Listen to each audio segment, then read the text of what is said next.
Hello, and welcome back to Ordo Scriptorium. We have a great show tonight. There's a good chance there's going to be some spooky action. This is the game where our characters hunt down evil monsters, drum up from gothic horror. They're all powered with the blood of gothic horror writers. Mystical abilities that allow them to see beyond the curtain and the horrors that lurk and hunt humanity. Tonight, as always, I am joined with my amazing cast of characters and the actors that play them. I'm going to list them off in the order that I see them. As always, we have Kayla playing Bonnie. Hello. Neil playing Elliot. Howdy. Corey playing Rex. Hi. And Zachariah playing Preston. Let's get it! Last time, our characters did quite a bit of investigating, which is the core of this game. They need to figure out what it is they're fighting. Elliot and Bonnie went to the campus library after realizing that the campus seems to be the epicenter of whatever mystical creature is hunting down these college students. When they investigated it, Bonnie found a series of artifacts and information regarding an ancient civilization that the founder of this college seems to be obsessed with. This civilization is certainly tied with a creature that can move into the dreams of its victims. And there was a lot of focus centered around the eye and observing things and the like. Craig, also was able to find a little bit more information. He found a puzzle in the middle of the library floor. Seemed to be a maze. There are other little notes of puzzles around the library that he picked up on. Didn't get very far, though. The librarian caught wind of him, as he told her he was there as the college maintenance guy, and she just had a hard time believing him. She made a few phone calls to the maintenance team, and they are on their way to lend their hand to whatever it is that needs to be fixed. Meanwhile, we had Rex and Preston leave the sheriff department. Fortunately, Rex managed to talk his way into getting Preston released and find a small cottage. He seems to be of this sort of town kook, this town crazy guy who may know a little bit about what's going on at the college. They investigate his little seaside college, which is a little more than the shack, and we're able to find a series of puzzles there. It was an investigation area. They were able to dive deep into it and uncover that ultimately this giant obelisk that they have seen many times in the center of the college seems to be incredibly important to this beast. It's so important, in fact, that if they were to knock it down, they could pull it from what beyond the curtain into their reality and potentially kill it. Are you guys ready to pick up? Pick up dynamite. Pick up dynamite. Pick up the game. So ready. Hopefully, I'm so ready. Hopefully, put down this beast. I'm so nervous, honestly, because this game has been 5 straight episodes of build for a fight that I don't know that we can win. Which We'll be fine. it's definitely a tension ramper there. As long as the die don't betray me, I'm built for this. So I haven't been able to do anything so far. I was about to say, how did die do for you that last time you had that confrontation? That's my biggest enemy is the die. We'll find out how that goes today. Hopefully, some of you live. I'm hoping. Yeah. I mean, we want to do a second hunt. It would be real weird to do it with 4 completely new characters, that's for sure. Yeah. I would love if this is the first example of Ordo that comes out with the game we released and the Stalker wins. Like, I don't think I want to play that game. All the characters die every time. That said, it would be kind of cool to have like a big overarching like villain, like a pre-built character that you could just slot in there. Yeah, it would be. It would be. Yeah. Maybe All the right. next game is all of your relatives avenging your deaths. We'll find out. All right, let's get started. I think we actually left off last time with Preston and Rex, if I remember correctly. So why don't we pick back up with Bonnie and Elliot? You guys have done as much searching as you felt you could do within the campus library. This sprawling library, and you're headed into the foyer and towards the front doors. Are you guys ready to leave the library? Yeah, I would say so. Okay, so you guys head out the front door right as a couple of security guards come up with a obvious member of the staff. And one of the security guards comes up. He's a tall, brawny fella, and says, "Excuse me. What are you all doing here? Are you students?" Me looking like a, guy in his late 30s. Just leaving, actually.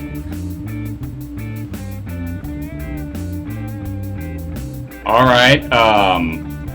Well, before you guys get going, I had a phone call about something being broken. Maintenance was called.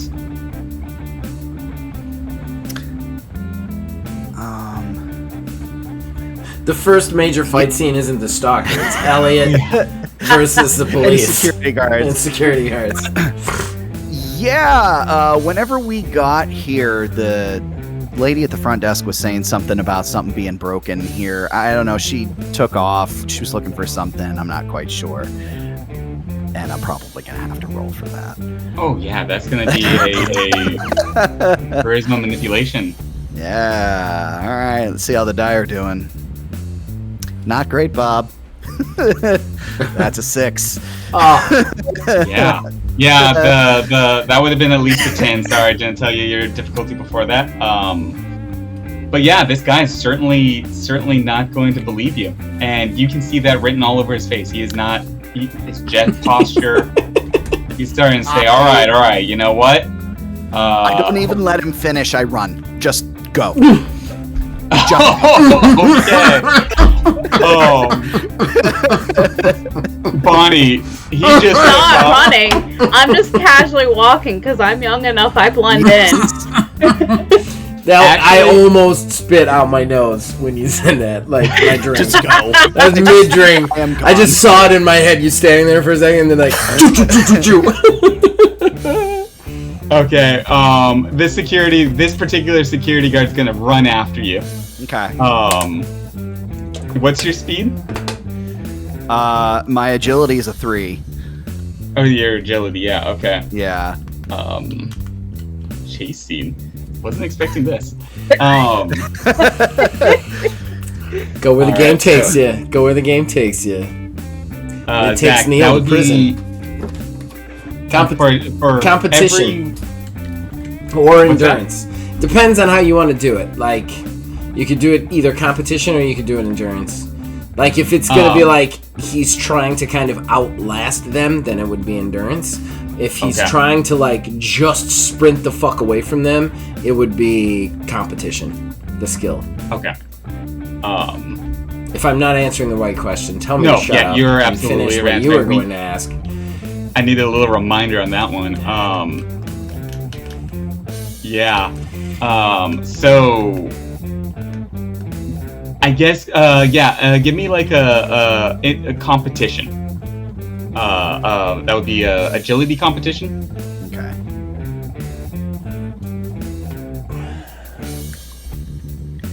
Still not great, but it may work out for me. 12. 12.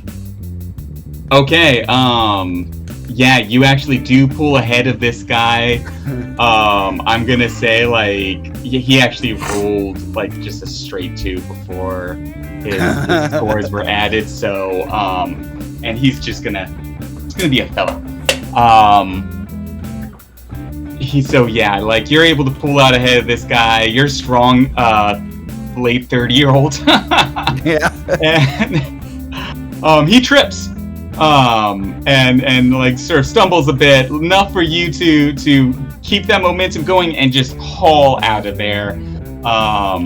You manage to get off the campus. The guy sort of chases you to the edge. He's kind of huffing and puffing. It's just like, and you're just off campus and running back to town.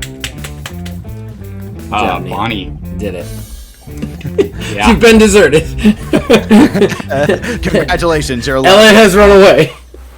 But like you said, you actually look like you fit there. So That's true. Yeah, for you, there was the other security guard there and the maintenance guy. I'm gonna say, maybe like you're just trying to walk off, like blend in with the crowd. I think maybe like a stealth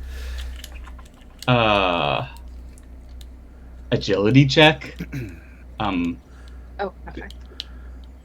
Let's see. Just because like you're trying to be like, oh yeah, whatever. I belong here. I'm just a college kid. 17. Okay. Yeah, and the difficulty of that was going to be straight 10 because they weren't actually looking for you. You would have just had to have been like suspicious because you're right next to this guy. But you absolutely look like a college kid. You just wander off and you're like, oh, that's weird, and you're just fine. So, what do you two want to do now? Well, are they still together in any way, shape, or form? No. So, broad strokes, like, Bonnie, like, are you going after him? I know where I'm going to go, but I won't divulge yet until you figure out where you're going. I don't want to influence your decisions. Yay! I was just gonna start heading towards the obelisk. Oh. Okay. That's a choice. It's the middle of the day, right? Yeah. Yeah. It's like maybe like noon. Yeah. You've been in there for a couple of hours. I think you got here around 10 o'clock. I was gonna say we got here pretty early. Yeah. You brought Emma to college, to the school. You escorted her. So yeah, you're here pretty early. And you've been in there for a while, but it's still pretty early in the day. So yeah, you head so over nothing to the creepy's happening yet. No. You head over to the obelisk, and it's in the center of campus. Like there are kids everywhere. There are benches. If you wanted to, you could find a place to sit down nearby. It's kind of like the quad. Okay, the center of what everything that's going on. Elliot, what do you do? I'm going back to the inn. Okay, head back to Are the you inn. returning the cup? Fuck no. It's my cup now. You head back to the inn. Obviously, you know where everybody knows that location and will eventually end up back there at some point. Yes. All right, let's jump over to Rex and Preston now. You guys are in this little cottage right off the beach, sort of nestled back into the trees. It's in pretty rough shape. You guys done your investigation, and you guys have just realized, yeah, that obelisk needs to go. I am going to clasp Rex on the shoulder, and I'd be like, Detective, you find some explosives. I know that's what you want to do as an American. I will round up the stinky one and the bookish girl, and we will meet you at the obelisk. Yeah, all right. I'm going to go to the hardware store. I'm going to get a lighter or matches or whatever and some dynamite. Yes. You know how to use those things, right? Matches? I think everyone does. Well, I meant the dynamite, but I trust you. You do. You grab the stick, you light it, and then you throw it. Or you can set it up and kind of like tie it to it and then light it. Your words make me nervous, but I'm going to ignore it and have faith that you can do what you can do. I will find Bonnie. I believe that they were going to the library this morning. I think so. I will head there. The creepy girl that there's two of? Not her. Leave her out of this. No, that's who they were going with. Oh, they were with her? Yeah. Oh. I don't know. I left with you. Bonnie was taking her to class. Did you not listen to any of the plans we made? Well, I wasn't privy to those plans. I wasn't no one there. told you the plans? No, you came and got me, and we left together. The three of you talked about something, then you came and got my ass, and then we left together because nobody wants to be around me. Alright, that's sad. That's what happened. And then I'm gonna walk It is off. sad, but it's And what I'm happened. gonna go to the hardware store. I'm gonna head to the library to try and find Bonnie or Elliot, not realizing Okay. that they have fled the scene at this point. Preston, you already know kind of the lay of the land, so there's no problems with you getting to the start. You're not gonna have to look for the college or a way to get to the college. Okay. Rex, it's a small town. Go ahead and roll it's gonna be a perception check. If you have a skill, like awareness, perception. Oh yeah, I have awareness. To kind of look for a hardware store, you're gonna find it. It's just as a matter of how fast you'll find it. If you roll a 5, you're finding it like in 10 minutes. Like if you roll a 20, you're finding it in like 10 minutes. If you roll a 5, it might take like an hour and a half. I got a 21. Yeah, okay. You find it in like 10 minutes. You like walk right off of the docks and you're like, oh, there's a hardware store. Of course there's a hardware store next to the docks. This is a fishing village and fishermen need to repair their boat. So you head up to, it just says hardware on it. There's no name attached to it. Big letters above this old brick building. There's a little awning coming out. Hardware. You go in, look around, and it is a hardware store. It is an old country hardware store. Is there anybody at like a front desk or table or something? Yeah, there's a sort of a front desk for checking out an old 1950s cash register mechanical standing there. He's an older gentleman, plaid shirts, thinning hair. Looks like an older man that's probably been running this store most of his life. I'm gonna walk up to him. Gonna Hey, help sir. you, son? Yeah, you got any dynamite laying around? I got some trees I want to remove. I just moved here, you know. Oh, did you? Did you now? Yeah. You just moved here. Yeah. Oh, well, where'd you move there, son? You know, down the street actually, just like 2-minute, 3-minute walk. Oh, you just moved down the street and you want to blow up some trees just right down the street from here. Oh my god. Oh, yeah. There's some trees in the yard. I want to get rid of the stumps. I'm gonna like bury it under the ground just a little bit and then blow it up and then, you know, replace the dirt back over and make everything look nice. Jesus, Okay, you don't need a backstory for everything. It was a store. You could have just asked him for dynamite. Instead, Web of lies, you gave him this ridiculously complicated lie that makes him super suspicious of you immediately. Yeah, What are you you're doing, gonna need to roll a man? manipulation. What are you charisma. doing? All right. I should have gotten to sure. buy the dynamite. I'm amazing at lying. What difficulty is that? That is going to be a contested actually, because he's like, what? All right, I got an 18. Okay. So yeah, Like, you definitely beat charisma, him, Nothing else. and so you beat him by a large margin. Actually, he did not do great on that roll. So he's going to look you up and down and say, "Yo, what, son? I appreciate you coming in, trying to make it your home, make it your own place. How many trees do you have? About what the dimensions are? I'll get you all set up. Don't you worry, son." You know, I got like they're like 3 kind of like thick of spruce trees. I'd probably say about foot and a half around. You know.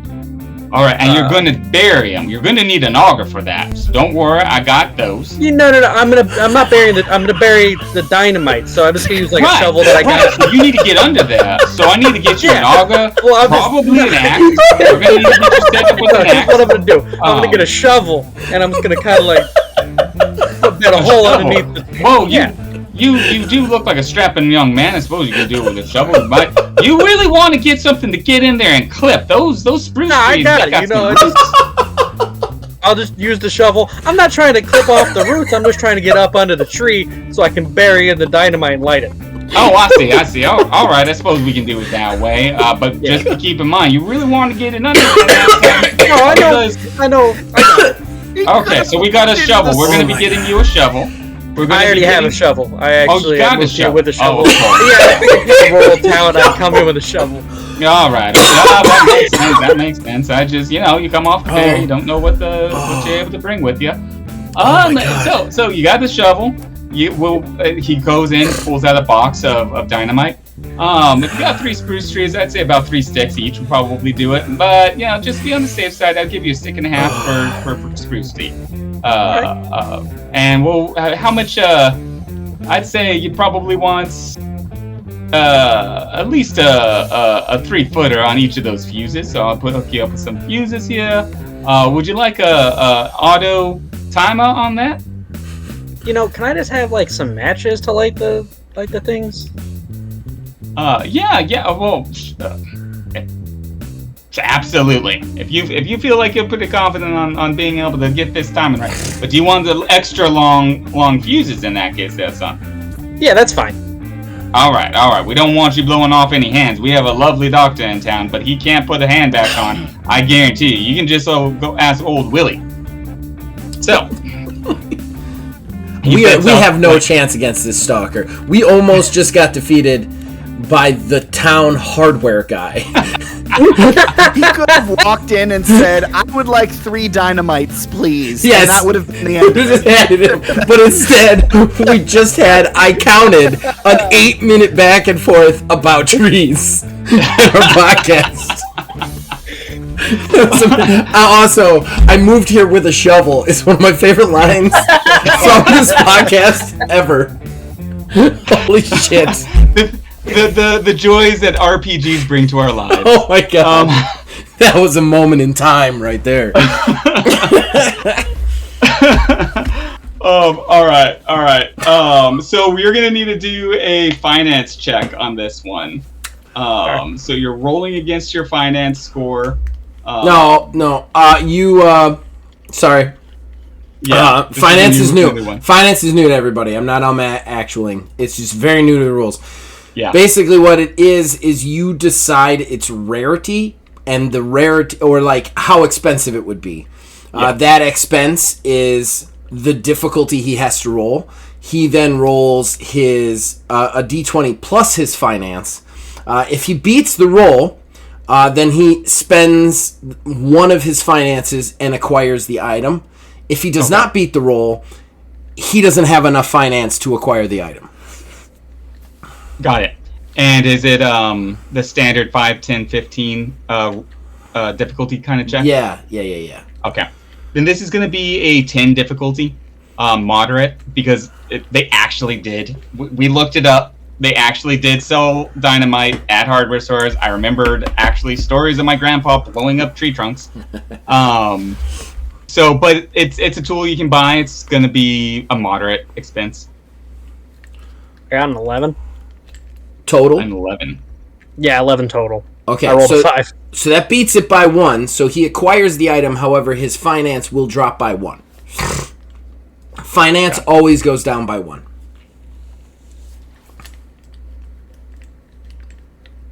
So you have a couple of blocks of dynamite, enough that a seasoned hardware store owner believes you'd be able to remove 3 tree stumps out of your front yard. And as you walk out, he says, "Well, good luck there, son. Come back anytime. It's great to have a new neighbor in town." certainly will. You have a nice day too.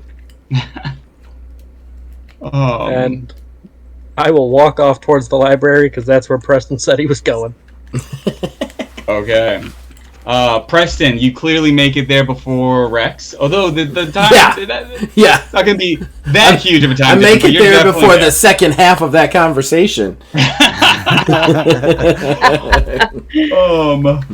You find you're gonna be able to clock Bonnie because she's out in the open. Okay. It's a quad. And it's just like anything else. You're just walking into an area. You're immediately going to see somebody that you know. He goes to yell after her, and he has to actually take a second. He's like, her name. Bonnie! He almost says it inquisitively, but yells it. I kind of look up and around, kind of confused. When she does, Preston pumps his hand once and goes, yes, got it. And then, like, walks over towards her. Because he remembered the name. I actually had no clue you even knew what my name was, so I'm impressed. Oh, I am a caring man, and you are all work associates. And I favor you definitely above at least half of the others. Thanks? Of course. Did you find You are anything? very welcome. Yes, we did. We figured out that the obelisk is the key to defeating the creature. If we destroy it, we will be able to force the creature into the physical world, where we will have the mechanic hit it a lot, and then hopefully it will die. But to do that, Rex has gone to secure explosives, and then I am to gather you and the dirty one up to meet at the obelisk. Where is the dirty one? He was with you, right? Yeah, about that. He kind of ran away. Ugh. Why did he run away? There's a situation in the library. He might have lied about who he was.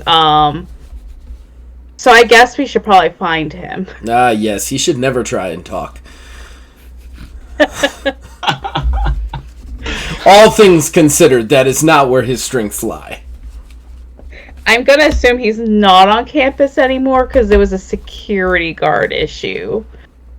Well, So Rex is on his way to the obelisk. I will try and find Elliot. Why don't you go to the obelisk to meet him there? And then I will find the dirty one, and we can group up and be done with this thing and get back to civilization. you know What? Hey, this is the obelisk. Oh, were we actually at the obelisk? like it's in the quad. It's the. I thought she was on her. I'm sorry. I thought she was on her way from. I thought the library was farther away than the obelisk. My bad. I just imagine the camera being on his face. We'll meet at the obelisk, and then the camera just does a quick pan back, and it's just like you're standing there already. Yeah. I'll look around and I was like, oh, I am amazingly fast when I want to be, aren't I? How did I get here so quickly? And then he's just gonna walk away to try and find Elliot. Oh gosh. Actually, he turns around one more time and goes, do you remember the direction in which he scampered? I think he headed towards where the bar was that we were at last night. Of course. He's a dirty man of low taste. He will, of course, try to drown his sorrows and failures in alcohol. Hopefully I can get to him before he gets too drunk. I'm going to turn and head to the bar to find him. Wait, so hold on a second. I thought the bar and the inn were two separate places. They are. They are. Okay, just wanted to make sure. Yep. Just The wanted pub- to make sure we were. Yep. Okay. The pub's down by the docks. That's where I'm going. That's where she told me to go. Yep. All My right, bad. Preston. You I head got to the friends bar. You've been there a few times. I waved to the bartender, my best friend. Hey! He sort of like cocks. He's a big, burly guy, bald head, big mustache. He sort of cocks one eye, partial half smile, like the tiniest bit of a smile, and just sort of nods at you. Ah, your beard is majestic today, if I may say so, my friend. It was a pleasant surprise to get drunk with you the other night. But I must ask, have you seen where my dirty friend has gotten to? The one with the... I think he has a chain belt around. He looks old, like time got to him early. He sort of looks at you and just sort of shakes his head. Nope. Well, that's unfortunate. Now I'm starting to believe they want to get rid of me. Oh. Well, thank you. If you do see him, please don't serve him alcohol. Instead, send him to the campus to meet me. Roll a manipulation. Sure. You just Let's asked do this it. man not to make money.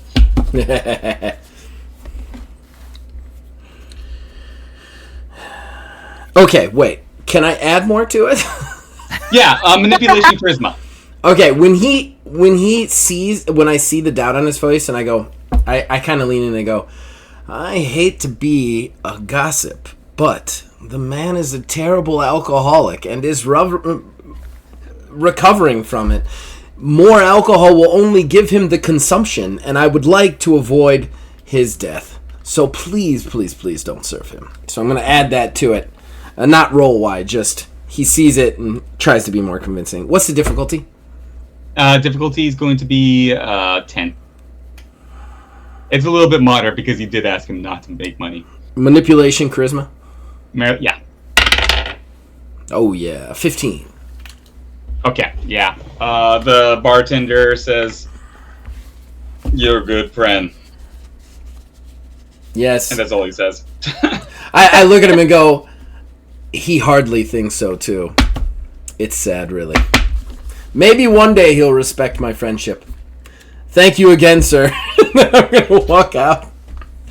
I don't know where to find Elliot now, so I'm going to head back to the inn. That's the only other location that I feel like he would go as Preston. Yeah, that pretty tracks, and it's also kind of only the other location that you guys all know. Well, I mean, I've been to the lady house. I broke in there, so... Yeah. But I don't think Elliot's going there, so... So yeah, you make it. The inn is not far from the pub. It's just kind of up the street a little bit because this whole town is tiny. You make it there without any trouble. You go in. Elliot, are you in the foyer kind of area? Are you in the common area in your room? In the room, napping. Okay. Preston, you go in. Nobody's there. I'm assuming you go up to the rooms. Yeah, definitely. Okay.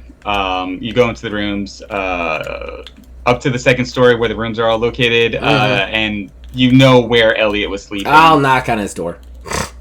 Okay. It's the middle of the day, and you're napping. A knock wakes you up. That's unfortunate. I get up, pop the door open. Ah! Hello! Finally found you. You are quite mercurial today. We've figured out how to fight the beast, and we need your large shoulders to assist with that. Excellent. Let's wreck. Ooh, exuberance! I like this side of you. Maybe there's hope for you yet. And then he just, walks off like he's the leader that he's not. So we're gonna go to the obelisk for the final battle. Yeah, Rex, you've already made it there. Is there anything you wanted to do with Bonnie before the others get there? You certainly made it there by now. And then start setting up dynamite. Okay. So In the middle of the day on a college campus. It is the middle of the day on a college campus. I mean, I guess at least it's the 50s. I was gonna say, don't take the dynamite out till we're all there and ready, so we don't get accosted by the security guards. Set up. Wait, I thought you were just gonna light it and hurl it. That was your whole plan earlier. I asked you about it. Back away. You said, I'm gonna light it, I'm gonna toss it. That's what you said earlier. well, we'll see what happens. All right. Rex, you go up to the obelisk with your packages. You pull out the dynamite. There are students all the way around. It's probably around 12:31 by now. Bonnie, you obviously see Rex there. Do you approach him or anything? Yeah. Okay. What do you do? What are you doing? Preston said something about explosives. Why do you have them out now? I'd look up, 2 sticks in hand. Yeah, I just figured setting up so we could, get this done with sooner rather than later. Have it all prepped for when they get there. We all know Preston hates waiting. So. Okay, well, this isn't just about Preston, and I pick up the dynamite that I do like that he's got my thoughts. What are you doing? He's got my feelings in mind. There are students everywhere. This could kill them. Exactly. And if I put it down now, I can evacuate the area and not blow up that girl over there. And I point at some random kid. I think we need to clear the area first, or at least wait until it's not the middle of the day when there's a ton of students out. Definitely, probably not, security guards looking for a random man that just ran away, too. Yeah. Well, Rex isn't privy to the fugitive aspect of the story. So, Bonnie, give me a... Just wait till the professional liar is there to cover it. Okay. I will get everyone out of that area in a second, and nobody will ask why. We do tend to try to lie when the best liar is not around. Yeah. I did a pretty good job in the sheriff's department. That's true. You did. True. I also aided you by slapping him a lot. Yeah. And that was a lot of fun. It harmed me when I had to try and get you out of the cell. Bonnie. Don't lie, you love me. Give me an awareness perception check. Okay.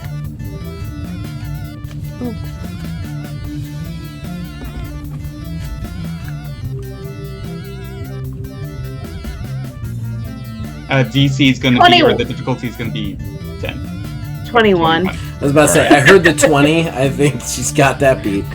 Yeah. Difficulty was 10. So you guys are having this argument in a public area about dynamite. And Rex just pointed at a random girl in the quad in this busy area in the middle of the afternoon. This is talking about how I need to get that girl out of here. People are starting to look. You guys have not rolled stealth checks. You haven't tried to keep your voices down. You're just arguing about dynamite, and yeah, there are people starting to look in your direction. This is going bad. Fast. I quickly put the dynamite in my bag that I'm carrying.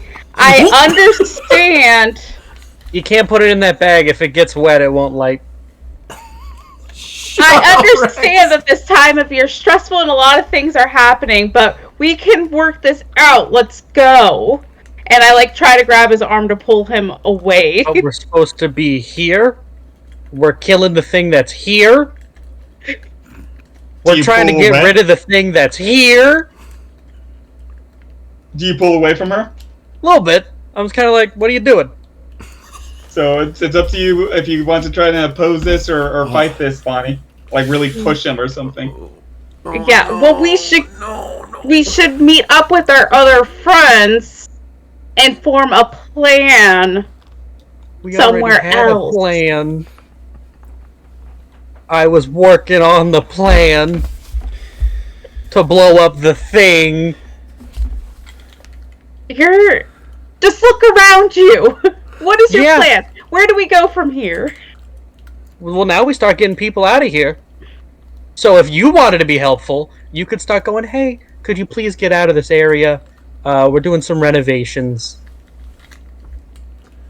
Because they're going to trust a college-looking girl that I'm doing renovations. A young PR assistant or something. Do I have all of the dynamite at this point? You picked up what he had put down, so I'd say he just started. You probably about half the dynamite. I just start walking away from him with his dynamite. Hey, you owe me $50 if you're taking it. And I just like wave off behind. Where are you going? And I'll start following. Okay. I'm gonna just see. Okay. You guys start leaving. There's clearly people kind of looking at you a little questioningly, but nobody's approached you yet. I guess you. But Bonnie? Where are you headed? Towards off campus. Okay. You start heading down the hill that this huge campus is set up on. It's a nice, beautiful, like weaving path through the front lawn and this very manicured, picturesque area. And it does not take you long to get off campus. Fortunately, college students are not very smart, and they didn't figure out that you're planning on blowing things up at their college. And it's the 1950s, so you know.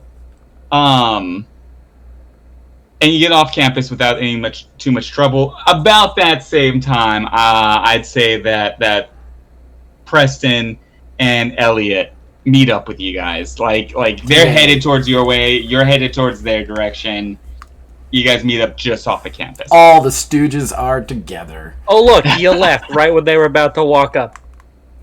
I immediately pull the dynamite out of my bag and throw them at Preston. Your buddy over here. I thought we're all buddies. All right. We're throwing dynamite. Okay. Like the dynamite hits him in the chest, and he lets it drop, and he's like, "Oh, how dare you!" You know, if first of all, none of you are my friends. We have to work together. That's just the way it is. I didn't bring him. I'm not responsible for him. Well, we would go from colleagues to cellmates if we went through with whatever plan you two came up with. First of all, the plan was to going to get arrested. You were setting up dynamite around students. I was told to do whatever I wanted as long as it didn't indict the school in some kind of like crazy harebrained scheme. All right, Rex, this is insane. You can't just drop dynamite at 10 a.m. in the middle of a campus. I wasn't dropping it. I was setting it up. You can't set it up. There's people everywhere. You at least wait for me. Evacuate the area. Well, wait for me to get here to evacuate the area, you idiot. You want to go evacuate it? If you bury it deep enough, nobody's gonna see it. Yes. But first, we need to get rid of the people to see it. Yes. How much dynamite do you have? You can't just walk in the middle of a square during the day and drop dynamite. I got like 3 sticks, and she took the other ones. Can I have one of those? You can help me. Do not give him that. Don't give him that. I mean, there is one just laying there. I didn't touch it. Oh yeah, I definitely. Hello everyone, this is Zachariah. You are wondering why in the middle of the RPG everybody has stopped talking and now I am talking to you. That is because somehow I screwed up the recording, so we lost about the last 5 to 10 minutes of recording. Basically what happened in that time is we came up with a joint plan to get everybody to evacuate by convincing them that someone is trying to blow up the school. I ran out to do that after destroying, kind of ripping up my clothing. I convinced everybody the bomb was coming. Rex also set off one of his 5 sticks of dynamite. And I blamed it all on Johnny. They started to evacuate it. I called everybody out because we're going to have limited amount of time to face the creature. So Rex started running out. Elliot started fashioning his stick of dynamite to his chain. And that's where we are. I just want to say again, I'm very sorry to everybody listening that you lost that small smidgen. Thankfully, it was just that small smidgen. And I'm sorry to all of you for losing it. Apologies. But Wiz, the floor is yours. Again, sorry, everybody. Don't worry about it, Zach. All right, we're about to fashion a stick of dynamite to a chain. Yes. So, yet another disaster will happen tonight. Because nothing has ever happened good when putting a stick of dynamite on a chain. Just so I understand, you could just you have mechanics tools. I'm sure you could rig up a chain to wrap around a stick of dynamite. But is there anything you're really going for that you want to try to accomplish by this? Like, is it supposed to fling it, or So it was going to be one of two things. That it was going to be that on the swinging end. Depending on if the dynamite was unstable, if I was lucky enough to hit with the dynamite end, it would just explode on it. Or if it absolutely came down to it, it's just a chain. I could try to, at some point, like, grapple the thing and wrap the chain around it and have somebody shoot the dynamite. okay? So for the mechanical purpose of you actually putting this on there, you kind of want it to be somewhat stuck on there, so you could. Yes. Okay, so go ahead and roll a mechanics check. I guess intelligence mechanics, and the difficulty is going to, honestly, if you're just trying to. I feel like I could do this pretty easy myself, and I'm not a mechanic. So I'm going to say the difficulty is 5. You're trying to you wrap a chain around something. That's an easy momentum too. Yeah. Because that's And I got definitely a his 21. Yeah. Yeah, you got a 21. You're able to tie a chain around a stick. That seems pretty suitable for that.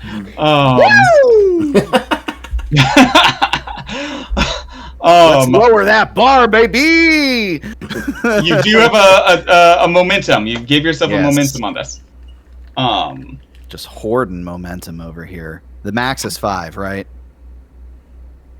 I don't. No. The max No. is your perception times 3. Yeah. Ah! Well, I'm maxed out. 9 momentum? Okay. What'd you say? All right. Corey? I can have 9 momentum. Yeah, total. I'm pretty sure it's. I'll look it up while you guys continue to play. Okay, At least so I you can got do that set up. Preston is getting everybody out of the quad.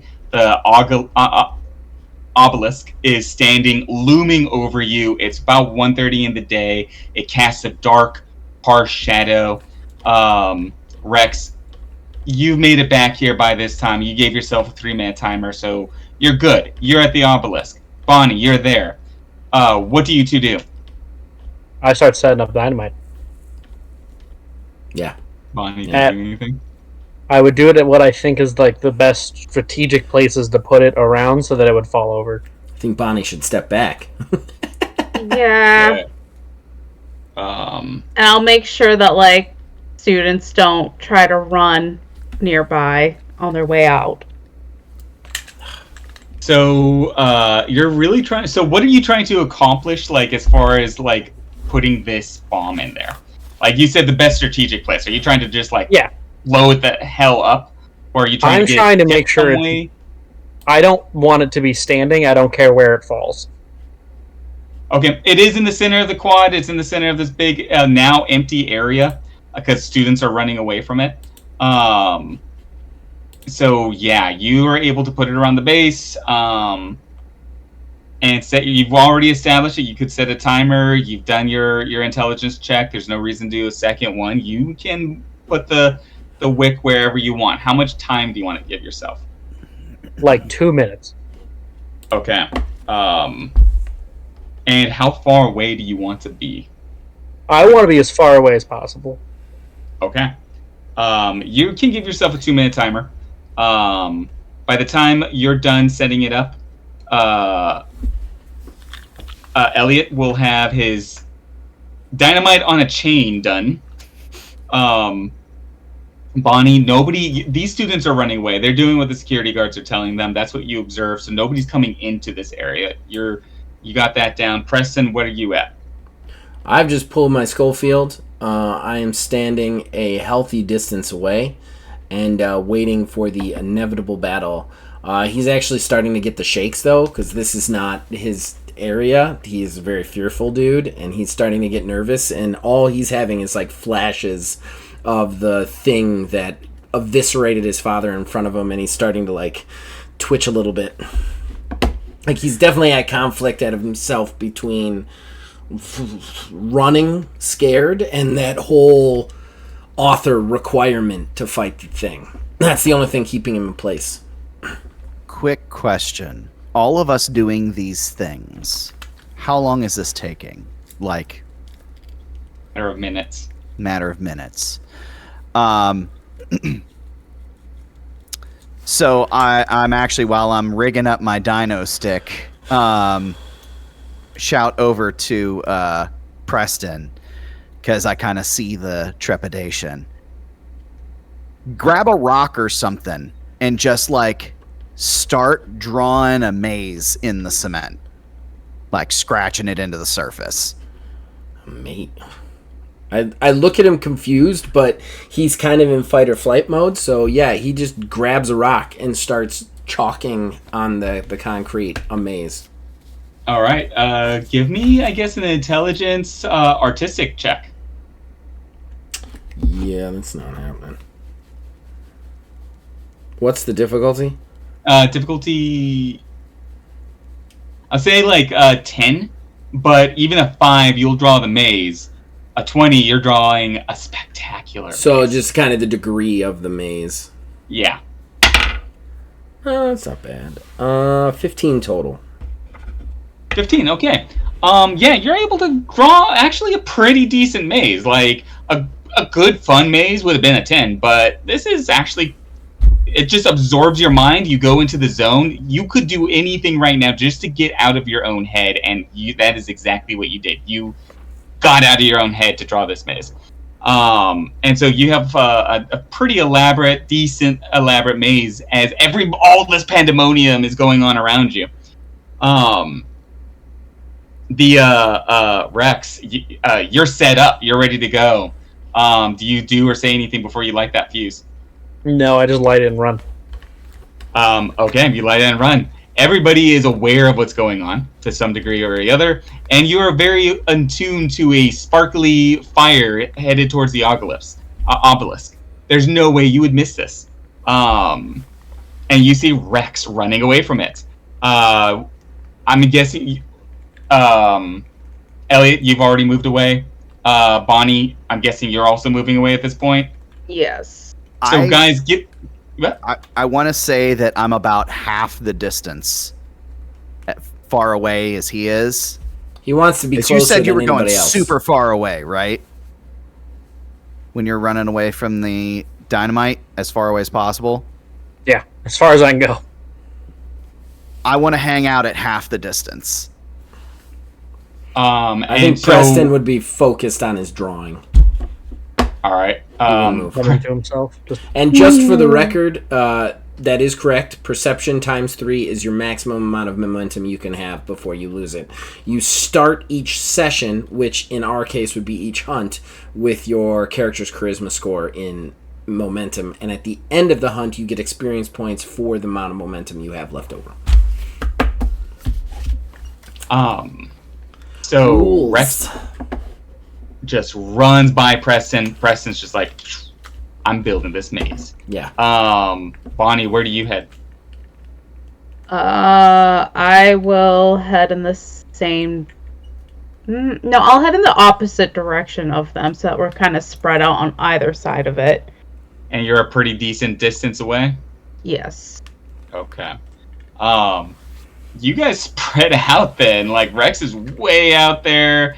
Elliot's not too close because Rex is way out there. Like, he's at a classroom on the other side of this big, wide open quad area where all the students are at. So yeah, he's a distance away. Elliot is about half that distance, and actually, if he's about half that distance, I'd say he's pretty close to the same distance as Preston is right now. He also just shouted to Preston to carve this out. Thing. Yeah. So you guys are pretty close together. And Bonnie, are you as far away as Rex is, or not quite that far on the opposite side? I'm pretty far. Okay, so you're about as far as you can get from this obelisk as well. Yay. And the sparkler starts burning. You see this twinkling getting closer and closer to the obelisk. Everybody except Preston, who is focused on the maze. Yeah. For a moment, everything is just quiet.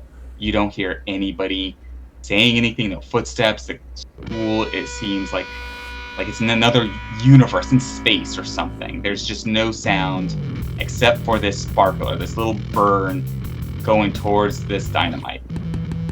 It enters the stick of dynamite, and for a moment, nothing happens. It takes a second, and then boom, just a massive explosion. You hear you feel the shockwave of it hit you in the chest. The silence is shattered.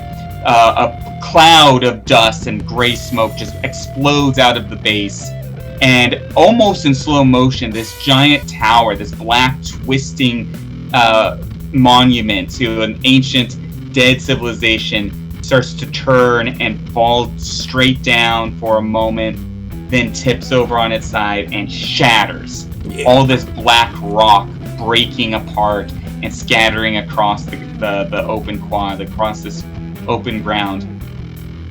And you just hear almost like, again, nothing, but now it's more like the echo of this massive loud noise is reverberating in your ears. You guys were all far enough away to not to take any damage, but it was just startling to you. Preston, even you, absorbed in your maze, couldn't help but just be shocked by this thing hitting, like the pressure of this hitting you. You all look up, you see the obelisk there in ruin, and for a moment you guys are looking around, you don't see anything happen. But then clouds start to cover the sun. It starts to get darker. You wait a little bit longer, maybe just 10, 15 seconds, and it gets darker and darker. I mean, this is rapidly getting darker. In this moment in time, you have maybe, you feel the air, you feel the tension building. You have maybe one quick thing you could do right now, this moment, if you wanted to. But you can feel like the darkness starts settling in, and you know something is happening. I'm gonna take out my revolver.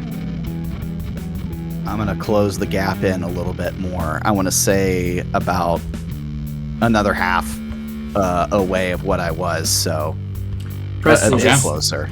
Preston just stands, holding his revolver, waiting.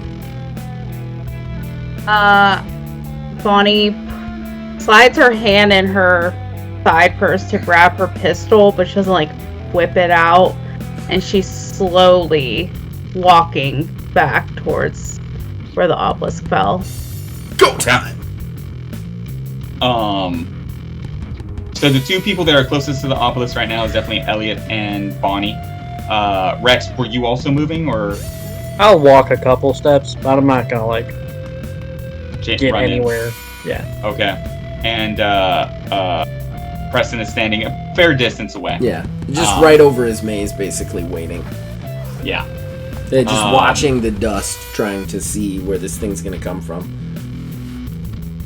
Okay, Preston, roll a perception awareness check. Okay. And away we go, ladies and gentlemen. Oh, no. What's the difficulty? Difficulty is going to be 10. I'm going to use 2 momentum to re-roll that.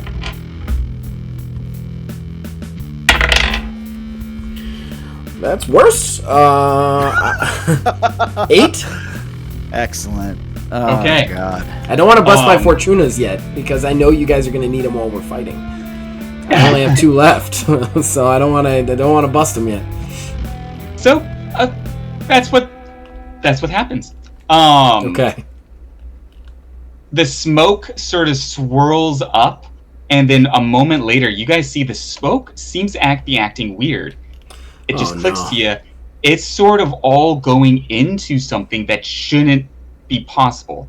It's going into a gap in reality. It's pouring into this tear that's almost invisible. You only see it because the smoke is going into it.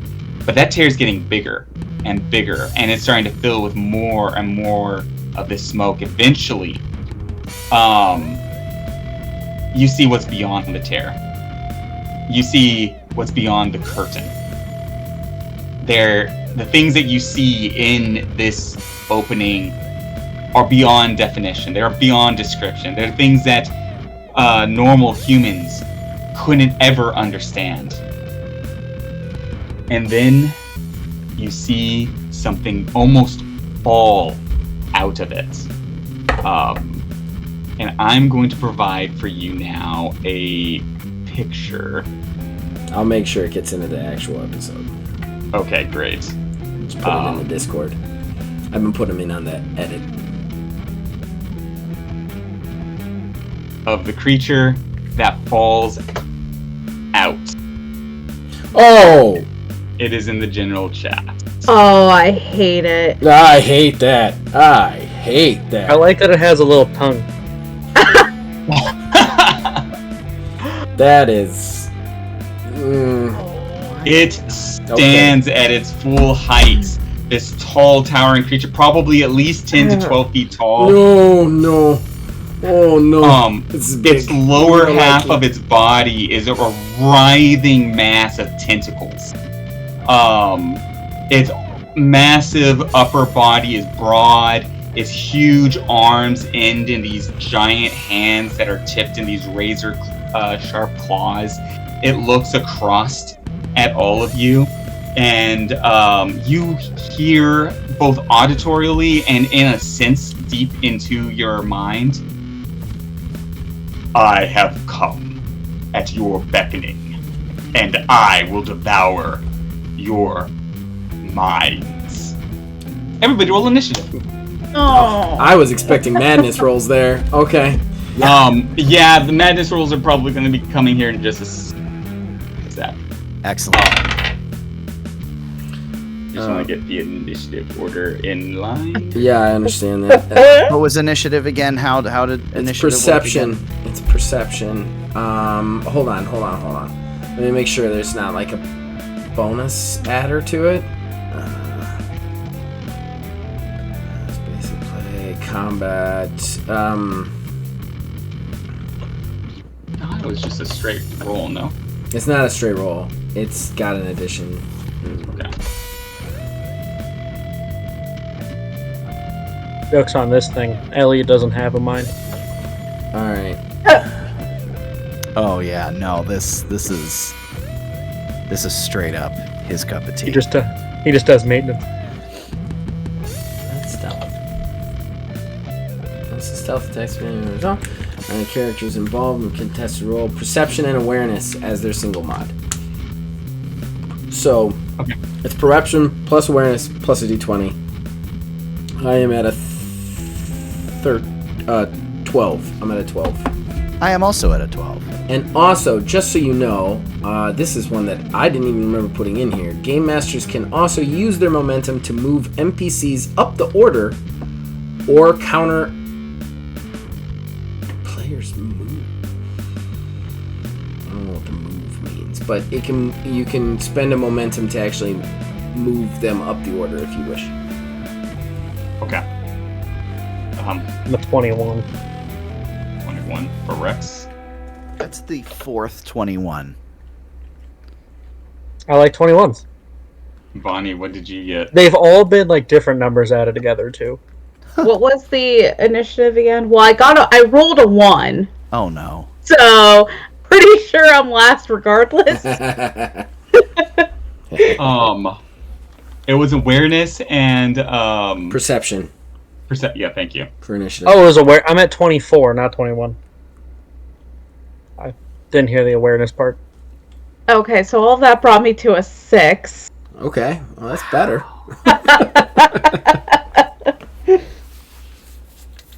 Oh, okay. Poor Bonnie.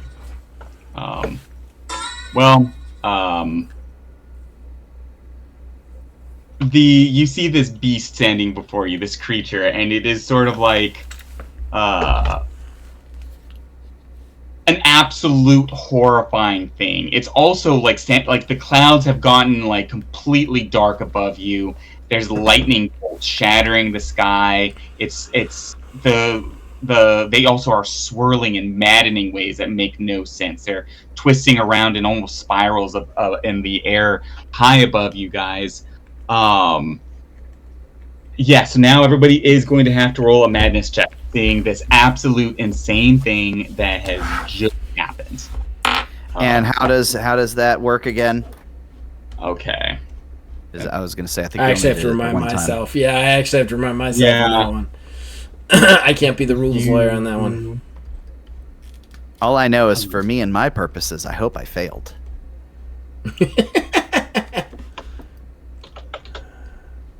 Oh, that's right. With your Okay, I got it. Madness points. All authors have a madness score that starts from 0 and goes to 20. As characters encounter horrifying things, the madness builds. Player blah blah blah. Psychic stars. How do you?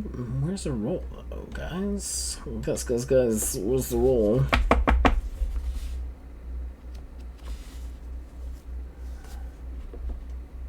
I think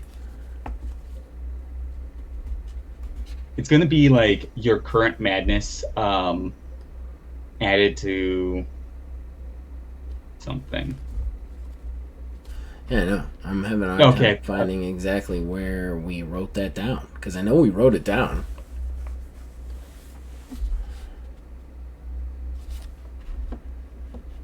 Psychic scars.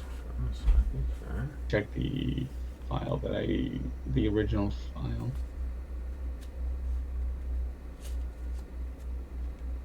I mean, we did this before, so it had to be in here, right? Why I can't find it, I have no idea. We're editing this. I know, it's been a minute since we did the madness thing, so...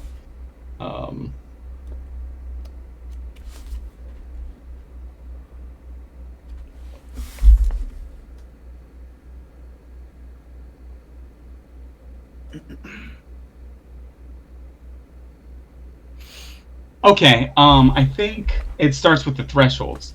So you have to beat a 5 plus your current madness scores. Okay. Yeah, but then you never get madness.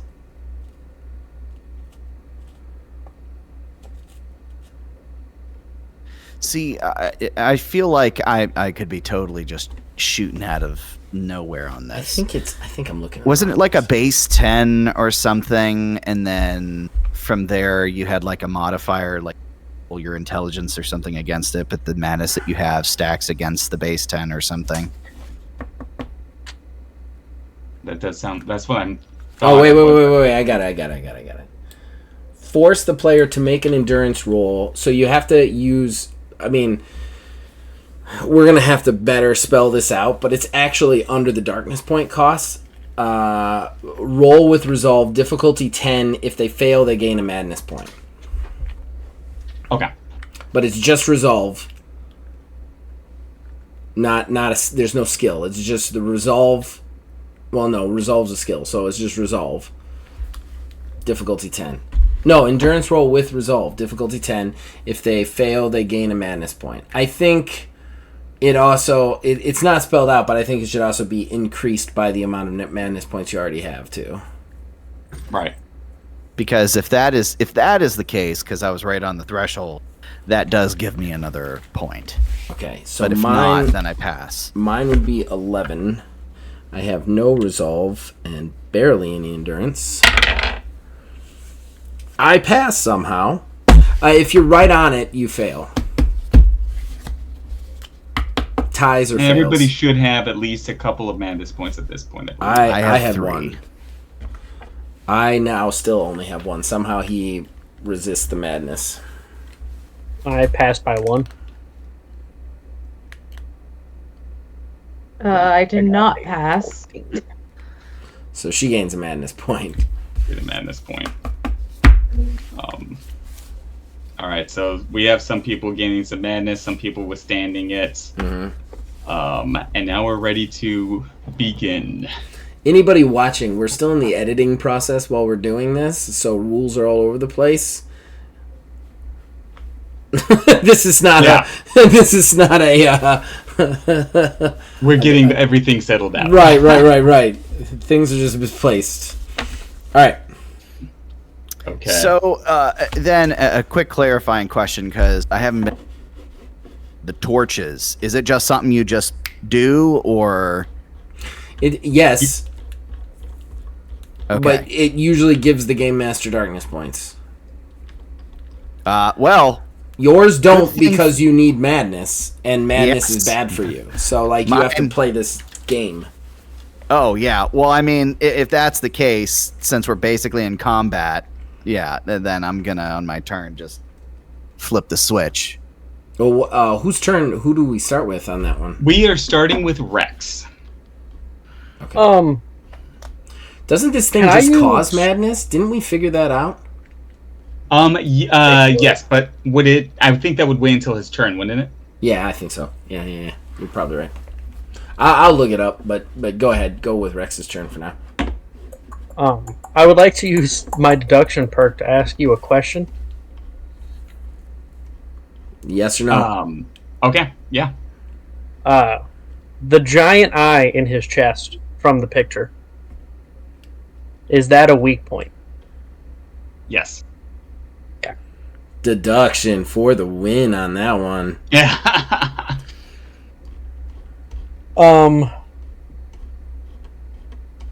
I'd like to shoot that.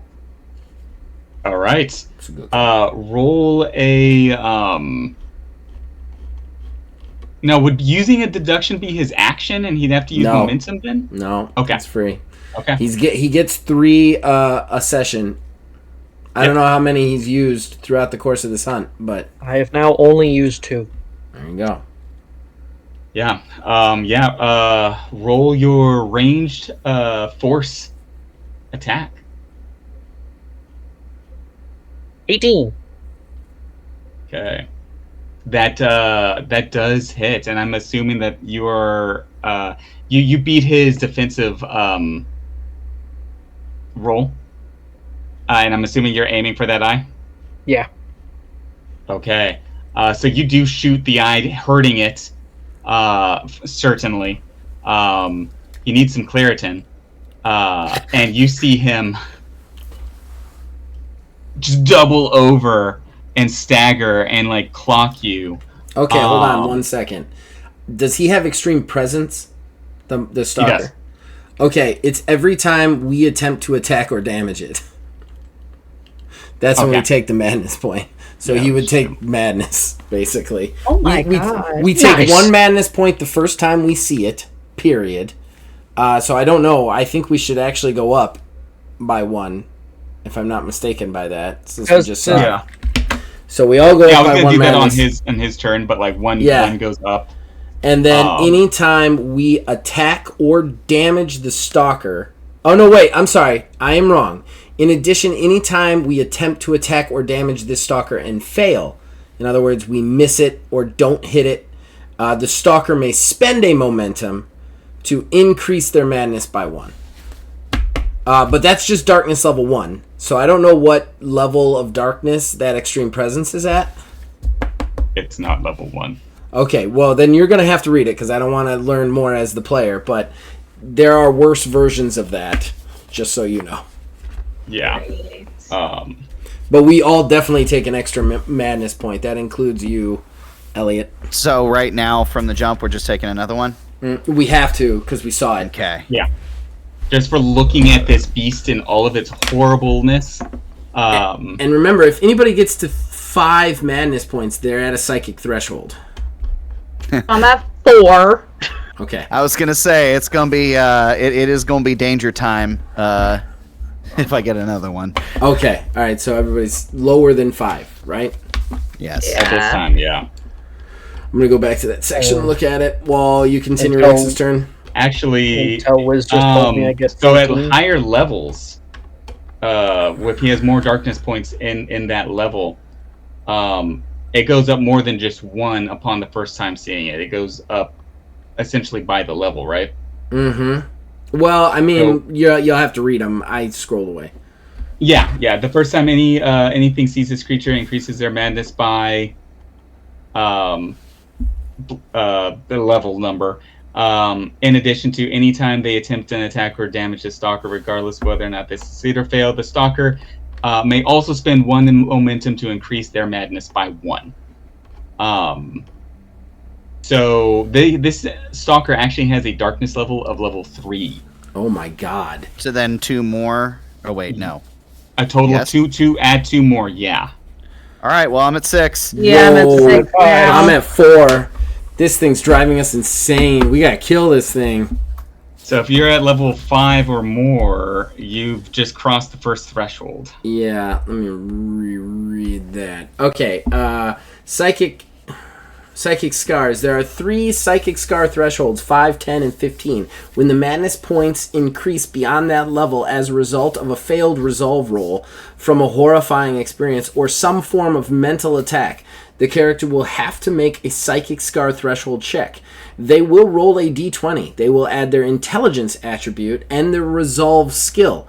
If they get over the current madness point total, they are safe until another psychic scar threshold is tripped.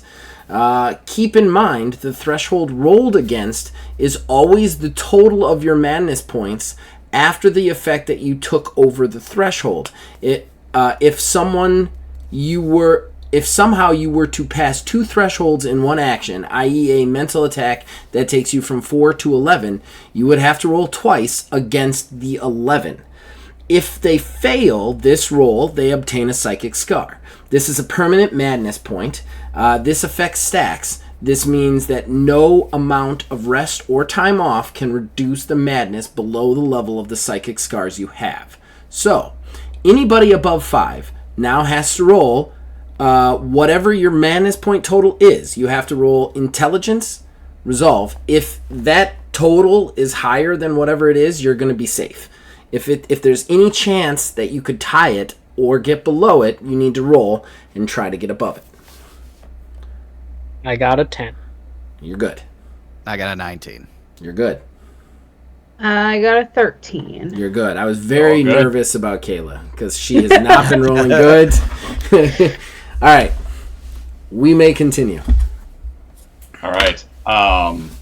Elliot, you took your shot. This thing like stumbles forward and like is clutching at its chest, and it looks up at you with the eyes in its head. We move on to Elliot. You're not that far. You've been moving close to this where exactly this creature just spilled into the world. What do you do? Well, right from the jump, I'm going to use my 1 torch Führer. So, according to this... It's Latin. So what? It's Latin. Yeah. Yeah. My damage is increased by my madness points plus 3. So, yes. I just need to hit it. You need to hit it. And you're swinging your chain at it? Yeah. Oh, yeah. Absolutely. Swinging the chain at it. And... Okay, I didn't write that down. So what am I rolling again? Force? Force plus your force. combat skill, which would be melee if you're throwing the chain. Yes. That's what I love to see. 25. Wait. What did you roll on the dice? A 19. Okay, cool. Oh, I'm sorry. 24, not 25. No, that's fine. I just want to make sure, because I could change your dice roll if need be, because I'm here. And if you had gotten like a 17, I would push it up by 1, you know? Because you're the big damage guy. Yeah. Oh, yeah. Okay. You do beat his agility defensive roll. Okay? To protect himself. But he closes up and sort of shrinks against your attack, defending himself. So the amount of damage that you actually did, you can tell, was somewhat limited. Do I tell them, Zach, exactly how much he's delivered? You don't have to. Okay. You don't have to. If they do an injury, though, you need to have them roll the correct threshold. Yeah, the threshold. And if there's a death save, obviously you would tell us if he's death saving. Yeah. Yeah. That was not a threshold that he rolled because it was close. It was a close. Chipping at the surface. Defensive. Okay. Yeah. I'd like to think my shot went under the surface. All right. next up is going to be Preston. Preston is racked with fear right now, like looking at this thing, sweat's coming down his face, like his eyes are tearing because he hasn't blinked since it came out through the hole. Not because he's crying, just because he's like, oh. So he then stands, slowly raises the Schofield, aims, and takes a shot. That's all he can do. Okay. I have no combat abilities of my own.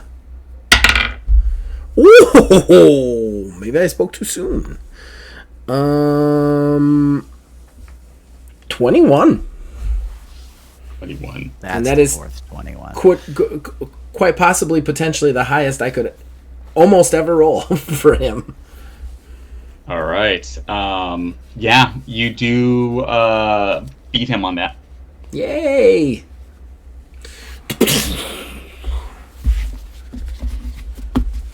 All right. And you do. And were you? So you just take a shot? I just take a shot. I don't know the eye thing. Right. Okay. You do hit him. It's like just a straight attack. I'm gonna say again, like he did a little bit of damage, but this thing's really strong. He's muscling through it. And it's unnatural. It's a creepy, horrifying monster, and it is up next. It is now the creature's turn. No, Fear goody. me, I am Nocturus. You Hey, will shut worship and die. What? He just says, "Hey, shut up!" He literally, like, I don't care. Hold on one second. Okay. Hold on one second. Hold on one second. Hold on one second. Oh no. I just need to really quickly look at something. Me too. I'm double checking something myself because I need to ask a question. I thought he was going to say it wasn't recording again. Yeah, that's no. what I was No. waiting It's for. recording. It's recording. It's recording. I haven't fucked that up again. Wasn't even your fault the first time. That we know of.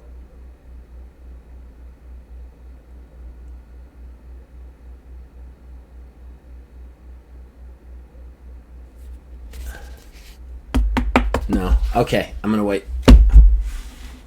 Okay. Preston, how far away are you from this creature? Like, we didn't really establish an exact distance. I would assume, just from how the scene has been described, that I'm probably about 20 feet away, maybe 30 feet away. Because I wasn't far away. I was scratching on the concrete. You know, like, Why don't we break the difference and say 25? okay, that's fine. Like, I would say I was like 5 feet behind Elliot, but then Elliot charged in. So, like, originally, Should we say 30? Yes. I mean, no, 25 is fine. I was just Okay. further explaining. Yeah. Wasn't yeah, arguing. Was not arguing. Exactly. Okay, I just need to clock a couple of things. Let's see. You know what? He's gonna look down at you, Elliot, and his first action is going to be to use his telekinesis, and you feel this wave of energy grab you, and attempt to throw you, because he has 2 darkness points in telekinesis, and so you. Let's see, to grab you, throw objects, and now he's not going to try and hold you. He's just going to straight try and grab and throw. So you could try to break free, and roll a build force check to do that as your defensive roll. Does that sound about right, Zach? You said I'm not looking The at roll it. is a build force check to break free. So build is the skill, and force Yes. is your ability. Build would be the skill. If you don't force have is build, ability. then yeah. Okay. I was thrown off. I didn't know build was 1. That's bad. 8. Wait. Oh, do I go for broke on this? I'm going to bust my 18 Fortuna and give him an 18. So basically what happens is Preston for a second, like he kind of closes his eyes. He uses it, his blood boils, and then he kind of sees the future ahead. He sees Elliot getting hurled across and just getting impaled on something sharp, like a mailbox or something. And then he opens his eyes and he goes, "Telekinesis! Strengthen yourself!" And like yells it to Elliot, giving him the 18. Wow. You feel like these conflicting powers hitting you, but you push through it, and this wave just shoves through you, and you are not. You're able to withstand it. Excellent. I want to use counter. Okay. You spend a momentum on that, right? Burn a momentum, yeah. Yeah. And I'm just gonna swing on the bitch.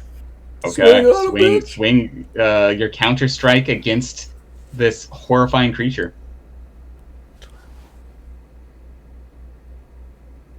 17.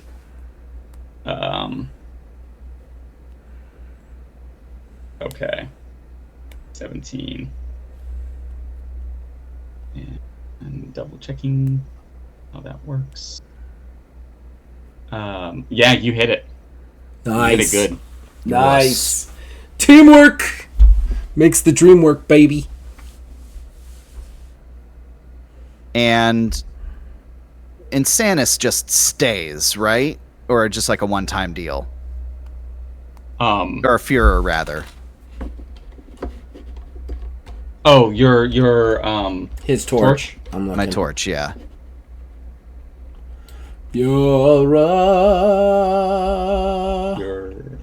It doesn't. It Führer's only like 2 sentences long, basically. It doesn't say that it like is only a one-time thing. Führer. Führer. The agent with this lit turns the insanity into power. While this torch is lit, the agent's damage is increased by their madness points +3. No darkness points are gained by the narrator. You just have it on because like you're literally mentally killing yourself to do this. Yeah. Yeah. So then that's 6 + 3, 9. I know. Wow. Okay.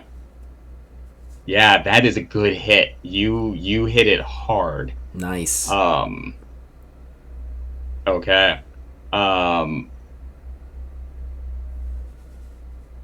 So, but that also doesn't end its turn. Right. And that is because it has multiple limbs. All of those tentacles writhing underneath it. This fucking thing.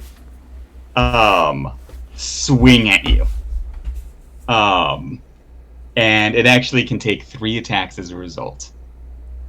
So the first attack is a 19 against your defensive roll. What can he take? 3 extra attacks or 3 total?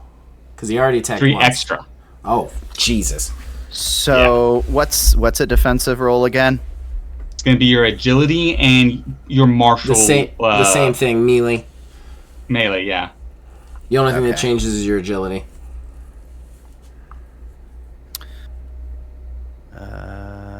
16. 16. You will take damage on that one. He rolled a 19.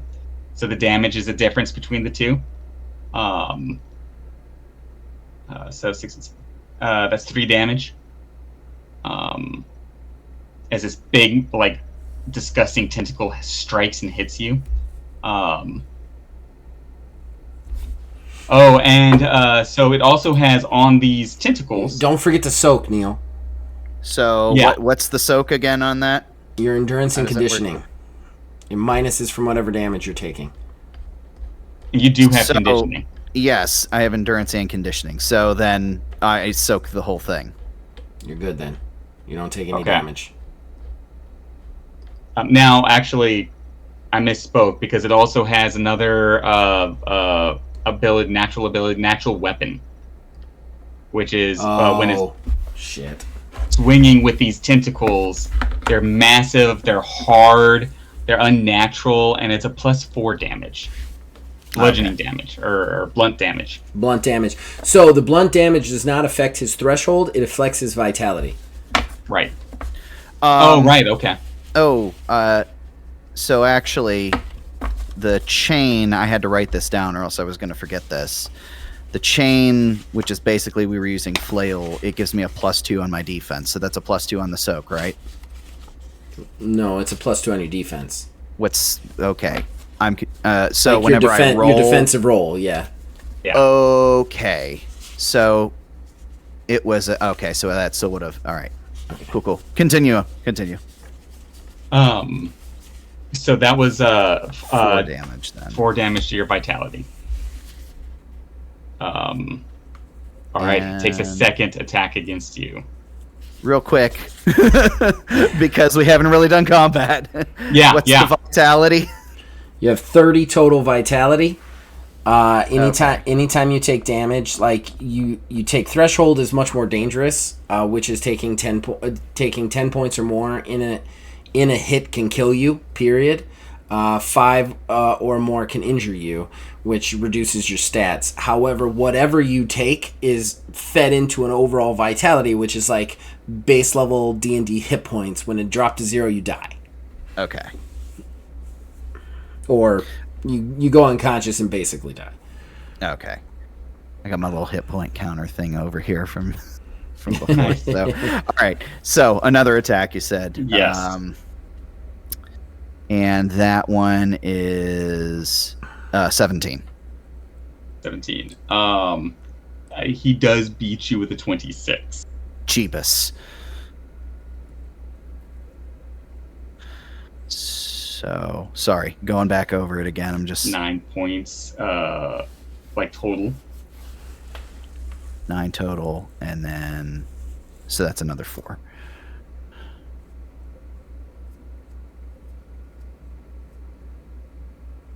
Okay. And then he hits you he attacks one last time with another tentacle. Oh, that's might definitely gonna survive hit. That's definitely. Wait, what'd you roll? What'd you roll? That was a 10. 10? Actually, with his even with his modifiers, he actually does not hit you. Yes. I rolled really badly on that one too. He got a 8 with modifiers. Excellent. Counter. Okay. Can you counter Yeah, one counter. one turn? I think it. I don't. Yeah, I think it's only once. Yeah, it's only once. Yeah, it's Okay. only once per turn. Yeah. Normally, you're not getting attacked 47 times. Yeah, this is the reason why this is a horror game. This Yeah. thing is This thing is horrifying, grotesque monster slapping you with these disgusting tentacles. FF7 boss music playing right now. Yeah. All right. Does this thing smell bad? I feel like he smells bad. I'm sure it smells bad. I'm sure it Oh smells yeah. really bad. Yeah, it smells bad. It smells like hell. So it's Whatever hell Bonnie's smells turn. like. So like brimstone and like Is it Bonnie's turn? sulfur. Worse than that. Bonnie, you're up. You see, like, Elliot just getting pounded by this creature. So I'm guessing because we ran in opposite directions, I probably see like its back, right? Yeah. Okay. Are there? I don't know if can I ask you questions about the stalker? Well, I mean, just yeah, like if you want me to paint a picture, or Do you have like, deduction? are there? No, that's why I was Okay. asking. If I mean, you could could just ask him I what was, you're seeing. I was just gonna ask if What's they're his like favorite color? eyes. You know, what's his ideal date? Coal block. No. No, I was just gonna ask. he doesn't if like there's- calamari. That's not his favorite food. I was just gonna ask if there was like eyes on his, like on the back of him as well, or is it just that one big one in the middle, in the front? He actually does have, like, you do see like a bunch of little eyes sort of popping out all over his body in random places. Okay. Nocturnus can bite me. I am going to take my pistol out and try to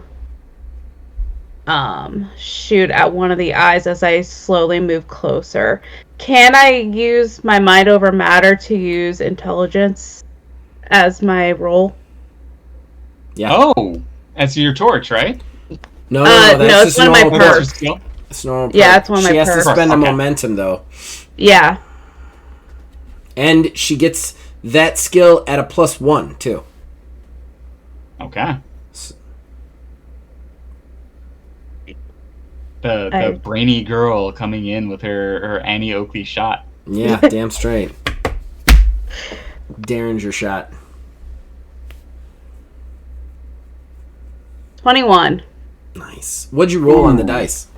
17. Okay. Okay. I have one more dice to give. It's 16. So- You definitely hit this creature. And you're trying to aim for one of the little... Yeah, okay. You hit this creature. You said 21?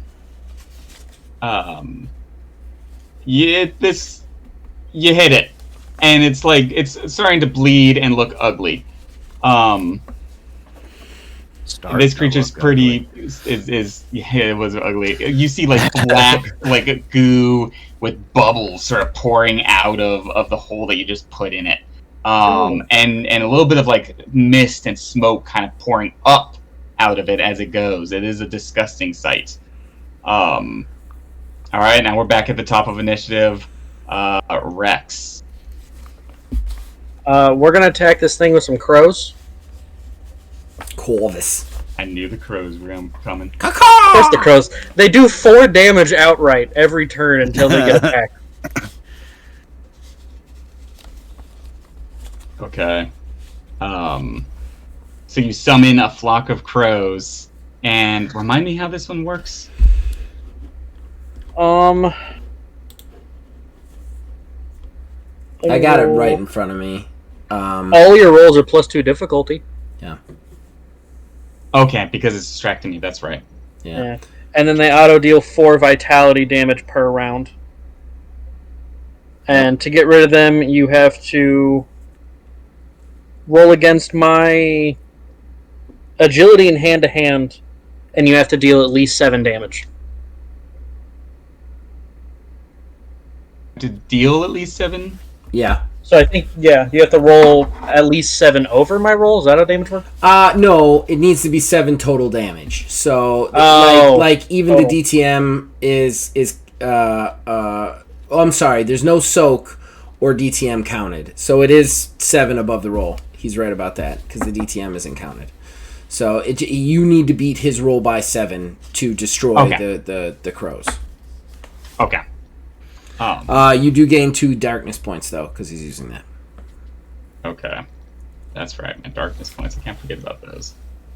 Especially now. Okay. And so, but I don't you roll got this right you now. got I a roll it bunch at of the beginning. darkness points from me too, man. I'm sorry. You also got